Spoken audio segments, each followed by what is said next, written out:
শ্রীমা যখন দীক্ষা দিতেন তখন সাধারণত তিনি দীক্ষাপ্রাপ্তকে বুঝিয়ে দিতেন ঠাকুরই ইষ্ট, ঠাকুরই গুরু, তিনি শুধু মা।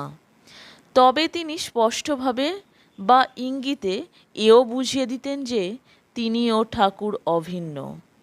একজন সন্ন্যাসী সন্তান আক্ষেপ করে বলেছিলেন যে তিনি শ্রীমার দর্শনে ধন্য হলেও শ্রী শ্রী ঠাকুরকে দেখার সৌভাগ্য লাভ করেননি। তখন শ্রীমা সঙ্গে সঙ্গে তার নিজের শরীর দেখিয়ে বলেছিলেন, এর ভিতরেই তিনি সূক্ষ্ম দেহে আছেন।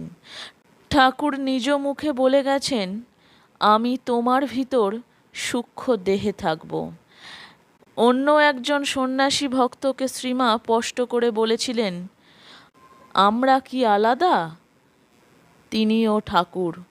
কিছুদিনের মধ্যেই শ্রীমার কৃপায় সকলেই বুঝতে পারতেন